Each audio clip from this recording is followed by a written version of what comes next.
this idea come about. We were being nerds the other day, flying our drones around, and Tristan can see like an altitude on his app. My drone's a little bit older. It's got a bit more power though, so I was like, oh, okay. On Tristan's app, the altitude's capped because of flight safety reasons.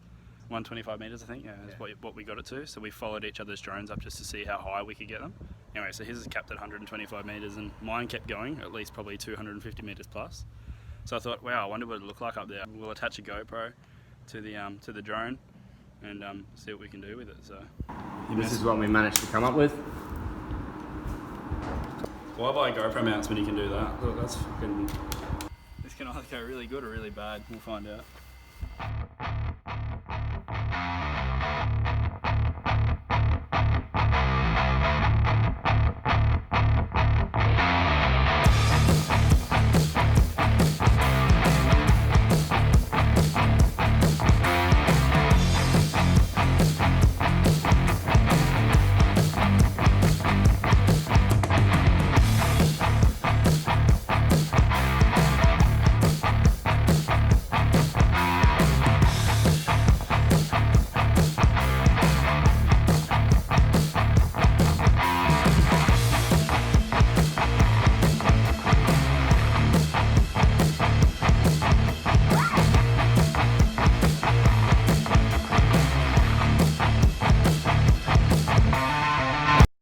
So we tried to put it up just then.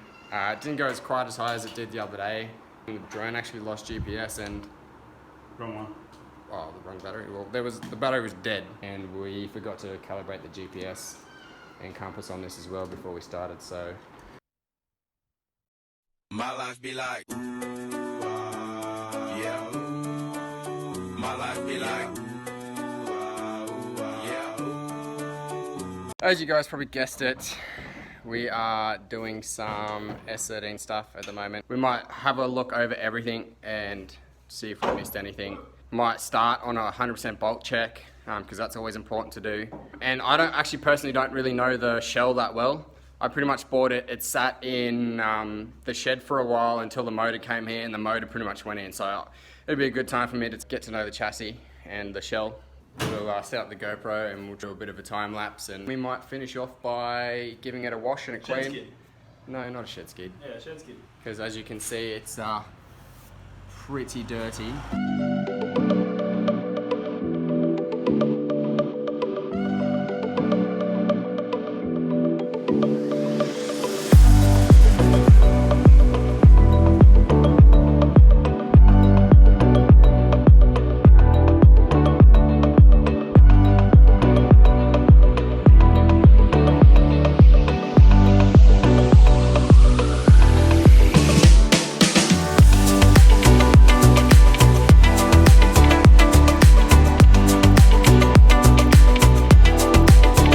This is going.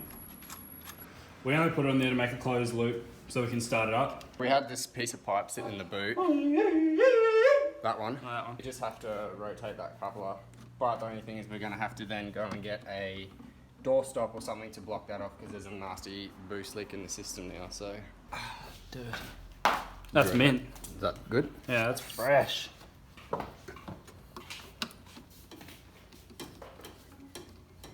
Did you get something, mate? Shut up. Always a fucking hose cleaner. What's missing here? It's always a fucking hose cleaner. That looks a bit better. So we decided we were going to try and lower these coilovers a bit, because there's a dirty, like, 3-hand gap in there. And yeah, that's just free spinning. So good thing we're doing these checks now, because damn. Because these are GK Tech 4 to 5 stud conversion hubs only in the front, and then it's just got the standard 4 stud in the rear. That's why you need a 100% bolt check, guys. Yes, so we'll try and sort these out, get the wheels off, and try and lower these coilovers a bit. So I managed to get that off with great difficulty, but I don't think that's supposed to do that. We're doing a brake tension while it's on. So there's the original wheel nuts for the GK Tech adapter hub. if you have a look in the back here, that's actually just a regular bolt compared to the actual studs. So that's why that was loose. So yeah. In other words, he's gotten a spanner, putting it at the back, and then he's wheel wrenched the front up. Pretty much, yeah. So our years of experience shows that it wouldn't be JDM if you didn't use a zip tie. Am I right? Yeah, it's just to make sure we maintain the same height on both sides. So that's still too long, we'll cut that again. What a fat ass. I finished adjusting the suspension. Looks way better. Way lower. Look like there's a motor in there now.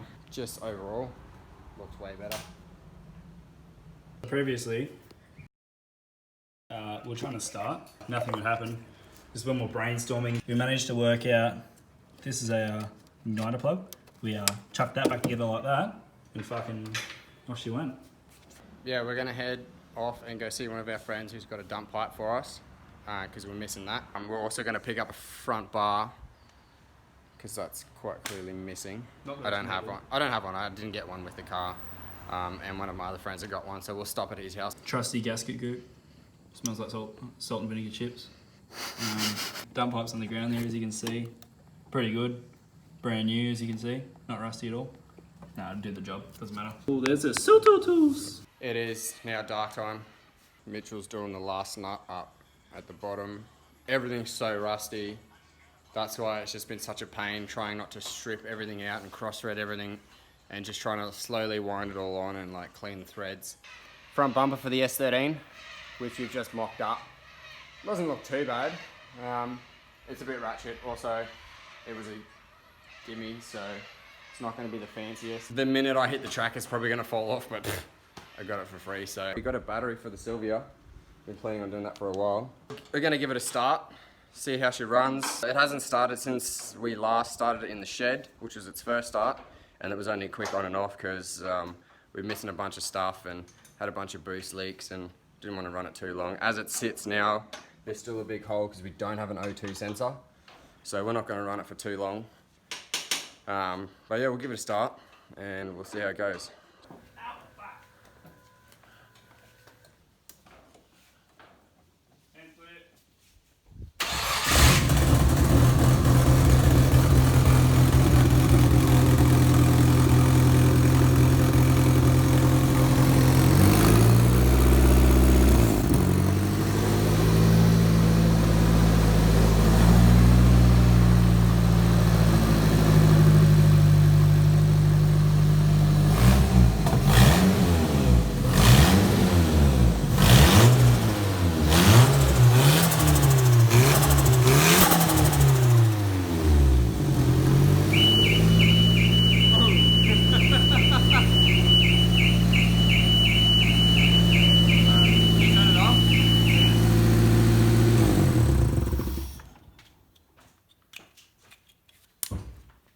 Still haven't got the clutch fan on. So it sounds like a tractor. We tried to turn it off with the key as well, and it wouldn't go off, and we couldn't figure out why, and then we realised it was a turbo timer set for like 1.5 minutes, and the screen's all manged, so we can't really adjust it, so we just had to unplug the CAS to turn it off. For a $400 motor, that sounds pretty healthy to me. I literally picked it up from Facebook Marketplace down south in Brisbane and sent it up to Darwin. And then we pulled the rocker cover off, and it was supposed to be low on compression on cylinder 2. And we figured out the reason it was low on compression, slightly low on compression, it was only about 125 PSI. It was because the one of the cam caps bolts were standing proud like a lot. So it's either vibrated that loose or he just completely forgot to do it up. And that was on cylinder 2, obviously causing the slight lack of compression. But the guy had a forged motor to go in, and he said as soon as it started to lose a bit of compression or whatever, he was just going to pull it out. So I snagged an absolute banger of a deal. You drive a Volkswagen? Shut up, it's a fucking Audi now. Look, there's a fucking 3. You've never driven a Sylvia in your life? For good reason. You don't know how to drive it properly. No, I know how to drive properly. It's just, I'd never let myself drive anything as dirty as that. Yeah. Right now, I think Mitchell's about to take Vivian for a quick strap in his Audi RS3. She's never been in a fast car before, so it'll be a good experience for her, and yeah, I guess we'll see what she thinks. No, you won't. Yeah, I'm gonna make her cry. You're gonna get scared?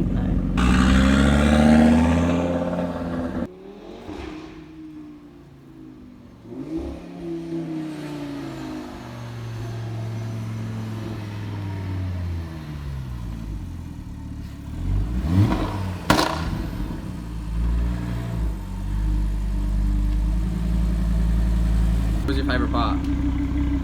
At all. I just want a car like that. Like Did you do the launch control? yeah, and I got this.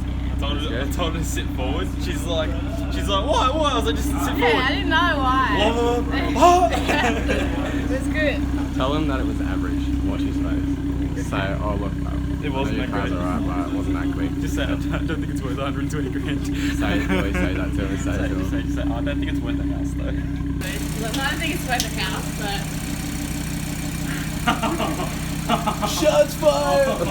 It's not too bad for a Volkswagen, hey? Fuck off. I managed to pick up this set of wheels. They're genuine Rays Engineering Evolution 3s. The idea is maybe just like a polished lip with a gunmetal grey centre. Or get them rebarreled, and we'll see how we go. Far out. It's like a couple of days later now. We got the O2 sensor in. As you can see, right there. Clutch fan. Well plugged in, we checked that? Yeah, it's all plugged in. Clutch fan's in.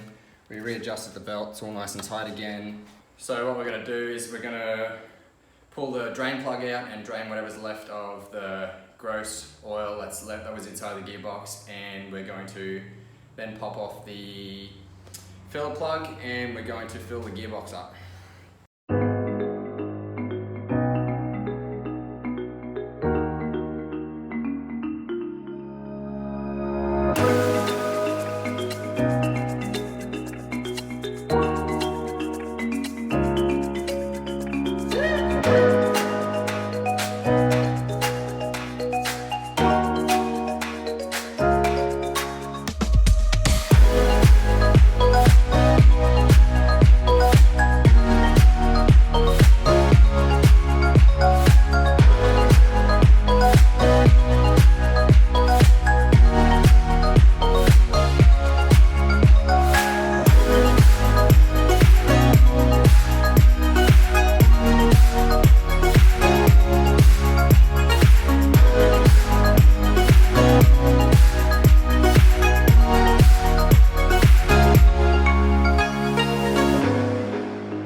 Alrighty, sweet guys, so that's that done. We managed to get it all in and moved there, as you can see.